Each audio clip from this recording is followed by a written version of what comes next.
ಒಂದೇ ಮಾತಲ್ಲಿ ಹೇಳ್ಬೇಕಂದ್ರೆ ಅಮ್ಮ, ಧಾರಾಳವಾಗಿ ಹೇಳ್ತಿದ್ದೀನಿ ಕೇಳಿಸ್ಕೊ. ಯಾರಿಗೋ ಸಹಾಯ ಮಾಡೋದು, ನೀನ್ ಯಾರಿಗೂ ಇಲ್ಲಿ ಹೆಲ್ಪ್ ಮಾಡೋದು, ಸೊ ಅವರು ನನಗೆ ಅದೇ ತರ ಆ ಕಡೆಯಿಂದ ನಂಗೆ ಸಹಾಯ ಮಾಡ್ತಾರೆ ಅನ್ನೋ ಉದ್ದೇಶ ಖಂಡಿತ ಹೇಳ್ತಿದ್ದೀನಿ ತಪ್ಪು. ಅರ್ಥ ಆಯ್ತಾ?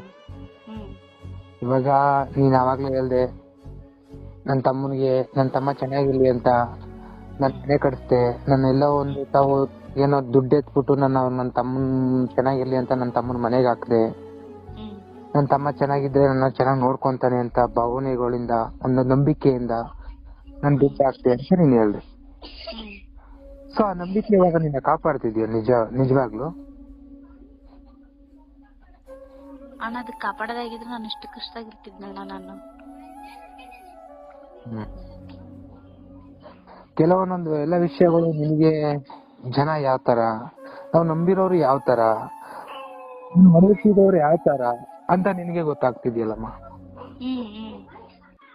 ನಿನ್ನ ಗಂಡ ಅವ್ರ ಅಮ್ಮ ಕರ್ಕೊಂಡು ಹೋದಾಗ ಸುಮ್ಮನೆ ಕೋಲೆ ಬಸ್ ಒಂಥರ ಹೋಗೋದ್ ಬಿಟ್ಟು ಇವಳು ನನ್ನ ನಂಬಿ ಬಂದಿದ್ದಾಳೆ, ಇವಾಗ ನಾನ್ ಇವಳನ್ನ ದೂರ ಮಾಡಿದ್ರೆ ಇವಳ ಜೀವನ ಏನಾಗುತ್ತೆ ಅಂತ ಅವ್ರ ಮನ್ಸಿಗೆ ಒಂದು ಚೂರಾದ್ರೂ ಹಂಚಿದ್ರೆ ಇವತ್ತು ನಿಮ್ ಕಷ್ಟಕ್ಕೆ ಗುರಿನೇ ಆಗ್ತಿರ್ಲಿಲ್ಲ ಖಂಡಿತ. ಅರ್ಥ ಆಯ್ತಾ? ಅವತ್ತು ಎಲ್ಲಾರ್ನು ಬಿಟ್ಟು ನನ್ನ ನಂಬಿ ಬಂದಿದ್ದಾಳೆ, ಇವ್ರು ನಾನ್ ಮೋಸ ಮಾಡೋದ್ ಬೇಡ, ಕಷ್ಟನೋ ಸುಖನೋ ನಾನು ಇವಳ ಜೊತೆನೆ ಇರ್ತೀನಿ ಅಂತ ಅವ್ರ ಅಪ್ಪ ಅಮ್ಮನ ವಿರುದ್ಧಗೆ ನಿತ್ಕೊಂಡ್ ಮಾತಾಡಿದ್ರೆ ಯಾರು ಏನ್ ಮಾಡ್ತಿದ್ರು ನಿನ್ನ? ಅದ್ರಲ್ಲಿ ಅದು ಕೇಸ್ ಆತರ ಆಗ್ಲಿಲ್ಲ. ತಂದೆ ತಾಯಿನೇ ಮೇಲಿಟ್ಟು ನನ್ನನ್ನೇ ಒಂಥರ ಕೇಳ್ಗಣ ನೋಡಿ ನಾನು ಕಂಪ್ಲೇಂಟ್ ಕೊಡಕ್ ಹೋದ್ರೆ ಆ ಫೋನ್ ನಾಗ ಹೇಳ್ತಿದ್ ನನ್ನ ಅಪ್ಪ ಅಮ್ಮಗ, ಅದೇನಕ್ಕತ್ ಆಗ್ಲಮ್ಮ ನಾನ್ ನಿನ್ ಮಾತ್ ಕೇಳ್ತೀನಿ. ಅಲ್ಲಮ್ಮ, ಇವಾಗ ಲವ್ ಮಾಡಿ ಮದ್ವೆ ಎಲ್ಲ ಮಾಡ್ಕೊಂಡ್ಮೇಲೆ ಮಕ್ಳು ಆದ್ಮೇಲೆ ಈ ತರ ಮಾತಾಡಿದ್ಮೇಲೆ ಮತ್ತೆ ನಿನ್ ಜೀವನ ಏನ್ ಮಾಡ್ಕೊಂತೀಯ ಮತ್ತೆ ನೀನ್ ಇವಾಗ?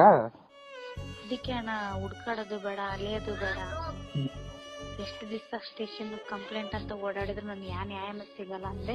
ಇಲ್ಲಿ ಕೇಳಮ್ಮ, ಇಲ್ಲಿ ನೀನ್ ಇಲ್ಲಿ ಒಬ್ಳೇ ಹೋರಾಡ್ತಿದ್ಯಾ. ಸೊ ನೀನ್ ಒಬ್ಳೇ ಹೋರಾಡ್ತಾ ಇರೋದಕ್ಕೆ ಖಂಡಿತ ನಿನ್ಗೆ ನಿನ್ ಕಡೆ ಅಂತ ನಿನ್ ಪರವಾಗಿ ಯಾರಾದ್ರೂ ಒಂದ್ ಸ್ವಲ್ಪ ಧೈರ್ಯವಾಗಿ ನಿಂತ್ಕೊಂಡು ನಾನ್ ನಿನ್ಗೆ ಹೆಲ್ಪ್ ಮಾಡ್ತೀನಿ ಅಂತ ಅಂದಿದ್ರೆ ನೀನ್ ಯಾವಾಗ್ಲೂ ಏನೋ ಆಗ್ತಿದ್ದೆ. ಹೌದಣ್ಣ, ನಿಜ. ನೀನ್ ಒಬ್ಳು ಓಡಾಡ್ತಿದ್ಯಾ, ನೀನ್ ಒಬ್ಳು ಮಾಡ್ತಿದ್ಯಾ, ನೀನ್ ಒಬ್ಳು ಪ್ರಯತ್ನ ಪಡ್ತಿದ್ಯಾ. ಸೊ ನಿನ್ಗೆ ಸಪೋರ್ಟ್ ಮಾಡೋರು ಯಾರು ಖಂಡಿತ ಸಿಗ್ತಾ ಇಲ್ಲ ಕಣಮ್ಮ. ನೀನ್ ಸಪೋರ್ಟ್ ಮಾಡೋರು ಸಿಕ್ಕಿದ್ರೆ ಈ ಕಷ್ಟಕ್ಕೆ ನೀನ್ ಖಂಡಿತ ಗುರಿ ಆಗ್ತಿರ್ಲಿಲ್ಲ.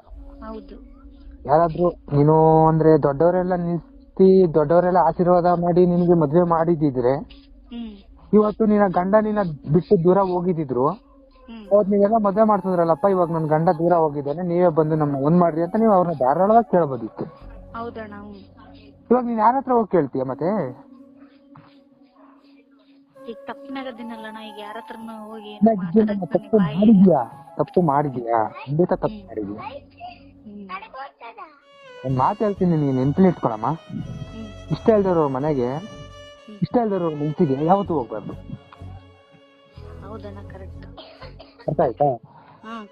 ಹೋದ್ರೆ ಖಂಡಿತ ನಮ್ಗೆ ಬೆಲೆ ಇರಲ್ಲ, ಬೆಲೆ ಕೊಡ್ತಾರಂತ ನಾವು ಅನ್ಕೊಂಡ್ ಹೋಗ್ಲೂಬಾರ್ದು.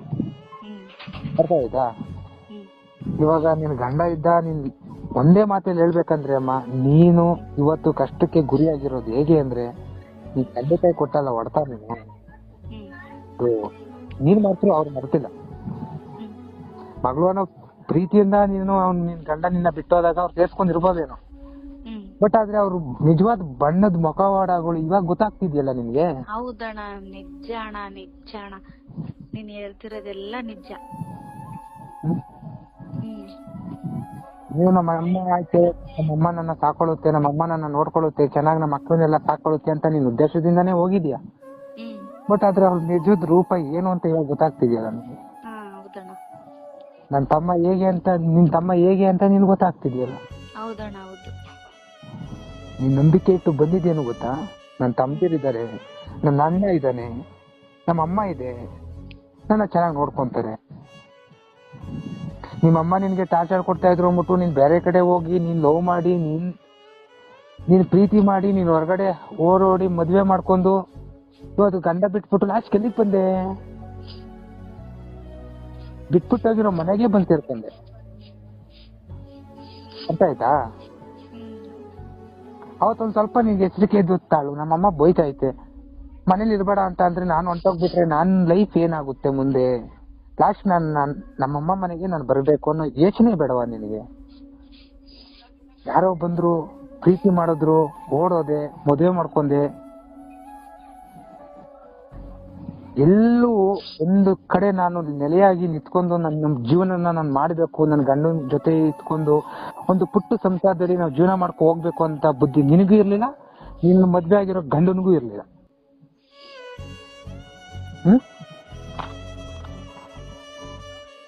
ಅವ್ನು ಕರ್ಕೊಂಡು ಹೋದ, ನೀನ್ ಸ್ಟೇಷನ್ಗೆ ಹೋದೆ. ನೀನ್ ಕೇಳ್ಬೋದಿತ್ತಲ್ಲಮ್ಮ, ನನ್ ಗಂಡನ ಎಲ್ಲ ಕರ್ಕೊ ಹೋಗ್ತಿದ್ಯಾ, ನನ್ ಗಂಡ ಅವನು ಅಂತ ನೀನ್ ಕೇಳ್ಬೋದಿತ್ತಲ್ಲ ಅವ್ರ ಹತ್ರ.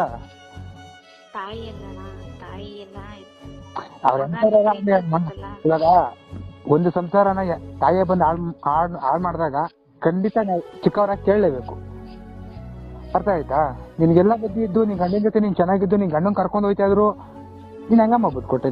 ನೀವು ಕೇಳ್ಬೋದಿತ್ತಲ್ಲ. ಮತ್ತೆ ಯಾಕೆ ಕೇಳಕ್ ಆಗ್ತಿಲ್ಲ? ಯಾರಿಗೂ ಹೇಳ್ದೆ ಕೇಳ್ದೆ ಲವ್ ಮಾಡಿ ಓಡೋಗಿದ್ದೀನಿ, ಆ ಮುಖ ಎತ್ಕೊಂಡು ಹೋಗಿ ಕೇಳನೆ ಅನ್ನೋ ಉದ್ದೇಶ ನಿಮ್ಗೆ. ಇವತ್ತು ಅದೇ 4 ಜನ ಇಬ್ಬರಿಗೆ ನೀನ್ ಮದುವೆ ಮಾಡ್ಕೊಂಡಿದ್ರೆ 4 ಜನ ನೀನು ಅವ್ರಿಗೆ ಉಗ್ದ್ಬಿಟ್ಟಾದ್ರೂ ನಿನ್ ಗಂಡನ್ ತಗೊಬಂದು ನಿನ್ನ ಹತ್ರ ಬಿಟ್ಬಿಟ್ಟು ನಿನ್ ಸಂಸಾರನ ಸರಿ ಮಾಡ್ತಿದ್ರ ಅವ್ರು. ಅದಕ್ಕೆ ನಾನು ಹೇಳೋದು, ಪ್ರತಿ ಒಬ್ರಿಗೂನು ಲವ್ ಮಾಡಿ ತಪ್ಪಲ್ಲ, ಬಟ್ ಆದ್ರೆ ಮನೇಲೆಲ್ಲ ಒಪ್ಸ್ಬಿಟ್ಟು ಮದುವೆ ಮಾಡ್ಕೊಳ್ಳಿ, ಖುಷಿಯಾಗಿರ್ಲಿ. ಓಡೋದಾಗ ಹೆಣ್ಮಕ್ಳು ಜೀವನ, ಹೆಣ್ಮಕ್ಳು ಕಷ್ಟ ಈ ತರ ಆಗುತ್ತೆ. ಇವೆಲ್ಲ ಧಾರಾಳವಾಗಿ ಖಂಡಿತ ಕಷ್ಟಕ್ಕೆ ದಾರಿ ಮಾಡ್ಕೊಂಡು ಆ ಕಷ್ಟದ ಗುಂಡಿಗೆ ಬಿದ್ದಿದ್ದು ನೀನೆ. ಇವತ್ತು ನಿಮ್ ಮನೆಯಲ್ಲಿ ನೀನ್ ಅನ್ಕೊಂಡಿರೋ ಪ್ರೀತಿ ಮಾಡಿದ ಗಂಡನೂ ನಿನ್ ಜೊತೆ ಇಲ್ಲ, ಇಲ್ಲ ಪ್ರೀತಿ ಮಾಡಿದ ಅಮ್ಮನೂ ನಿನ್ನ ಕರೆಕ್ಟಾಗಿ ಮಾತಾಡಿಸ್ತಾ ಇಲ್ಲ, ಇಲ್ಲ ನನ್ ಜೀವ ಅನ್ಕೊಂಡಿರೋ ತಮ್ಮನೂ ನನ್ನ ಚೆನ್ನಾಗಿ ನೋಡ್ಕೊಂತ ಇಲ್ಲ ಅಂತ ಅಂದ್ಮೇಲೆ ನೀನ್ ಯಾವ ನಂಬಿಕೆ ಇಟ್ಕೊಂಡು ನಿನ್ನ ಅಮ್ಮ ಮನೆಗೆ ಬಂದಮ್ಮ ನೀನು? ನೀನ್ ಗಂಡ ಬಿಟ್ಟೋಗಿ ಓಕೆ, ಅವನಿಗೇನೋ ನಿನ್ ಜೊತೆ ಇರೋ ಋಣ ನಿನಗೂ ಇರ್ಲಿಲ್ವ ಅವನಿಗೂ ಇರ್ಲಿಲ್ವ ಸೊ ಗೊತ್ತಿಲ್ಲ. ಒಟ್ ನೀನ್ ಗಂಡ ಬಿಟ್ಟೋದಾಗೂ ನೀನ್ ದುಡಿತಿದ್ದೆ ತಾನೆ, ಶಕ್ತಿಯಾಗಿದ್ದೆ ತಾನೆ, ಒಂದು ಚಿಕ್ಕ ಮನೆ ಮಾಡ್ಕೊಂಡು ನಿಮ್ ಮಕ್ಳು ನೀನ್ ಇದ್ದಿದ್ರೆ ಚೆನ್ನಾಗಿರ್ತಿದ್ದಲ್ಲ ಜೀವನ. ಇವತ್ತು ಯಾರ ಮನೆ ಹತ್ರನೂ ಹೋಗಿ ಭಿಕ್ಷೆ ಬೇಡಿ ಅವ್ರು ನಿನ್ನ ಮನೆಯಿಂದ ಆಚೆ ಹೋಗು ಅಂತ ಅಂದ್ರು ಆ ಮನೇಲಿ ಇರ್ಬೇಕನ್ನೋದು ಕಷ್ಟನೇ ಗೊತ್ತಿರ್ಲಿವಲ್ಲ ಮನೆಗೆ.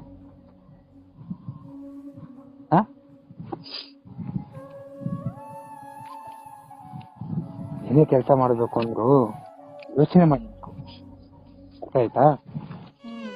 ಏನೇ ಕಷ್ಟ ಬಂದಿದ್ರು ಖಂಡಿತ ನಿನ್ ಜೊತೆ ಮಾತಾಡ್ತಿದ್ಯಾ, ಸೊ ಅಣ್ಣ ಅನ್ನೋ ಪ್ರೀತಿನ ಮಾತಾಡ್ತಿದ್ಯಾ, ಖಂಡಿತ ನಿನ್ ಕಷ್ಟ ಏನೇ ಇರ್ಲಿ ಖಂಡಿತ ನಾನು ಮಾತಾಡ್ತೀನಿ ನಿನ್ ಜೊತೆ.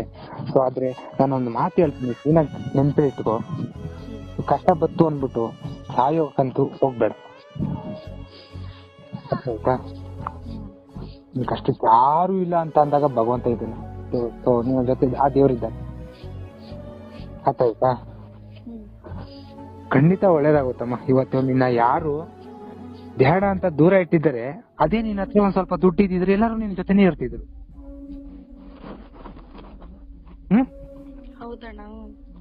ಇವತ್ತು ನನ್ ಕಾಲ್ ಮೇಲೆ ನಾನು ನಿಂತ್ಕೊಂಡು ನನ್ ಸಂಪಾದನೆ ಮಾಡ್ತಾ ಇದ್ರೆ, ನಾನ್ ದುಡ್ಡು ಸಂಪಾದನೆ ಮಾಡಿ ನಾನೊಂದ್ ಸ್ವಲ್ಪ ನನ್ ಕಾಲ್ ಮೇಲೆ ನಾನು ನಿಂತ್ಕೊಂಡು ನಾನು ಸ್ವಲ್ಪ ಲೈಫ್ ಸೆಟ್ಲ್ ಆಗಿದ್ರೆ ಇವತ್ತು ಇನ್ಯಾರು ಬಿಟ್ಟು ಹೋಗ್ತಿದ್ರು? ಅರ್ಥ ಆಯ್ತಾ? ಬಟ್ ಆದ್ರೆ ಒಂದ್ ಮಾತು ಹೇಳ್ತೀನಿ ಕೇಳಿಸ್ಕೊಳಮ್ಮ, ಬಟ್ ಆದ್ರೆ ಎಷ್ಟು ತಾಯಿ, ಸೊ ಜೊತೆ ಹುಟ್ಟಿರೋರು ವೃತ್ತ ಹಂಚ್ಕೊಂಡು ಹುಟ್ಟಿರೋ ತಮ್ದಿರ ನಿನ್ ಮನೆ ಬಿಟ್ಟು ಹೋಗು ಅಂತ ಅಂದಾಗ ನಿನ್ ಬೆಲೆ ಏನಮ್ಮ ಉಳ್ಕೊಂತದಲ್ಲಿ?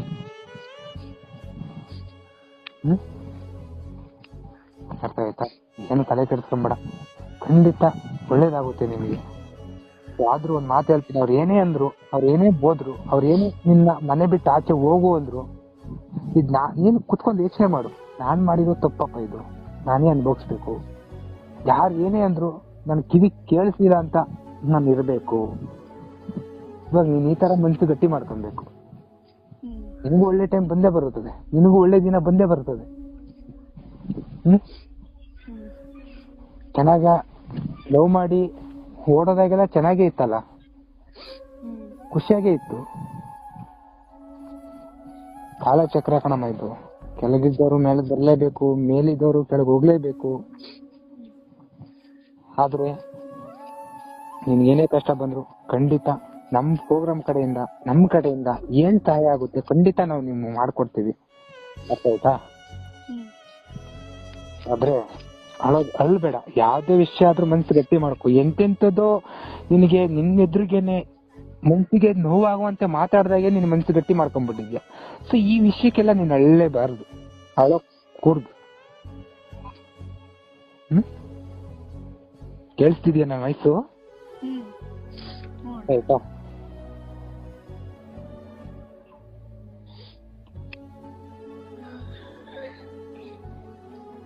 ಮನೆ ಬಿಟ್ಬಿಟ್ಟು ಬರ್ಬೇಕಾದ್ರೆ ಇವೆಲ್ಲ ಯೋಚನೆ ಮಾಡ್ಬೇಕಿತ್ತಲ್ಲ ನೀನು.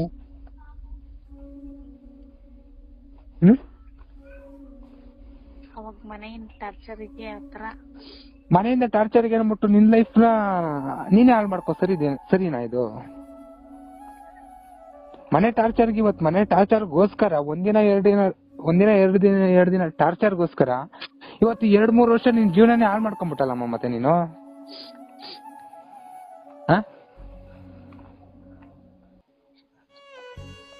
ಯಾರ ಮೇಲೂ ನಂಬಿಕೆ ಇಟ್ಟು ಹೊರಗಡೆ ಬರಬಾರ್ದು, ಯಾರ ಮೇಲೂ ನಂಬಿಕೆ ಇಟ್ಟು ಜೀವನ ಮಾಡಬಾರ್ದು. ಅರ್ಥ ಆಯ್ತಾ? ಈ ನಂಬಿಕೆ ಅನ್ನೋದು ಒಂದೊಂಥರ ಯಾವ ತರ ಅಂದ್ರೆ ಪ್ರಾಣದ ತರ. ಇದು ಒಂದ್ಸತಿ ಹೋದ್ರೆ ಮತ್ತೆ ಬರಲ್ಲಮ್ಮ. ನಿಜ ನಾನ್ ಹೇಳ್ತೀನಿ ಕೇಳಿಸ್ಕೊ. ನಾನ್ ನಂಬಿರೋ ಪರಮೇಶ್ವರ ಮೇಲೆ ಹಾಣೆ ಮಾಡಿ ಹೇಳ್ತೀನಿ ಕೇಳಿಸ್ಕೊ. ನಿನಗೂ ಒಳ್ಳೆ ಟೈಮ್ ಅನ್ನೋದು ಬರುತ್ತದೆ, ಒಳ್ಳೆ ದಿನ ಅನ್ನೋದು ಬಂದೇ ಬರ್ತದೆ. ನಿನ್ನ ಇವತ್ತು ಯಾರು ಬೇಡ ಅಂತ ನಿನ್ನ ಕಾಲ್ಗಾಕು ಚಪ್ಪಲಿ ತರ ನೋಡ್ತಿದಾರೋ, ಒಂದಿನ ಇಲ್ದೆ ಒಂದಿನ ನಿನ್ನ ಹತ್ರ ಖಂಡಿತ ಬರ್ತಾರೆ ಸಹಾಯ ಕೇಳ್ಕೊ. ಅವಾಗಲೇ ಅವತ್ತು ನನ್ ಕಷ್ಟದಲ್ಲಿದ್ರು ನನ್ಗೆ ಅವಮಾನ ಮಾಡಿದ್ರು ಅಂತ ನೀನ್ ಮಾಡಬಾರ್ದು. ಅವ್ರು ಎಷ್ಟೇ ಕೆಟ್ಟದ್ ಮಾಡಿದ್ರು ಸೊ ನೀನ್ ಅವ್ರಿಗೆ ಒಳ್ಳೇದೇ ಬಯಸು. ನೀನ್ ಮಾಡೋ ನಿಯತ್ತು ನಿನ್ನ ಕಾಪಾಡಿಲ್ಲ ಅಂತ ಅಂದ್ರೆ ನಿಮ್ ಮಕ್ಕಳನ್ನಾದ್ರೂ ಖಂಡಿತ ಕಾಪಾಡುತ್ತೆ. ಅರ್ಥ ಆಯ್ತಾ? ನಾನು ಹೇಳ್ತಿದ್ದೀನಿ, ಕೆಲವೊಮ್ಮೆ ಒಂದು 8-9 ತಿಂಗಳೊತ್ತಿಗೆ ನಿನ್ ಜೀವನ ಏನಾದ್ರೂ ಒಂದ್ ಮಟ್ಟಕ್ಕೆ ಸರೋಗುತ್ತೆ, ಖಂಡಿತ ಹೇಳ್ತೀನಿ. ಇದಕ್ಕೆ ಇವೆಲ್ಲ ತಲೆ ಕೆಡ್ಸ್ಕೊಂಡು ಅಳೋದಾಗ್ಲಿ, ಇಲ್ಲ ಲೈಫೇ ನಂದಿಷ್ಟು, ನನ್ ಲೈಫೇ ಮುಗ್ದೋಯ್ತು, ನಾನ್ ಬದುಕಬಾರ್ದು ಅಂದ್ಬಿಟ್ಟು ವಾಟ್ಸಪ್ ಅಲ್ಲಿ ಫೀಲಿಂಗ್ ಸ್ಟೇಟಸ್ಗಳು ಹಾಕೋದಾಗ್ಲಿ, ಇಲ್ಲ ನನ್ನ ಜೀವನ ಇಷ್ಟೇ ಅಂತ ಮುಗ್ದೋಯ್ತು ಅಂತ ಕತ್ಲೆ ಕೋಣೆಯಲ್ಲಿ ಕೂತ್ಕೊಂಡು ಹೇಳೋದಾಗ್ಲಿ, ಇವೆಲ್ಲ ಮಾಡಿದ್ರೆ ಏನು ಪ್ರಯೋಜನ ಇಲ್ಲ ಅಮ್ಮ. ಸೊ ಏನ್ ಇದೆಯಾ ಕೆಳಗೆ ಇವಾಗ ನೀನೇ ಎದ್ದೇಳ್ಬೇಕು. ಸೊ ನೀನೇ ಎದ್ದು ನಡಿಬೇಕು. ನಿನ್ ಎತ್ತಕ್ಕೆ ನಿನ್ ಜೊತೆಲಿರೋ ನಿಮ್ಮ ಅಮ್ಮನೂ ಬರಲ್ಲ, ನಿನ್ ರಕ್ತ ಹಚ್ಕೊಂಡು ಹುಟ್ಟಿರೋ ನಿನ್ ತಮ್ಮ ಅಣ್ಣನೂ ಬರಲ್ಲ, ಯಾರು ಬರಲ್ಲ. ಆದ್ರೆ ನಾವು ಹೇಳೋದು ಸುಲಭ, ಬಟ್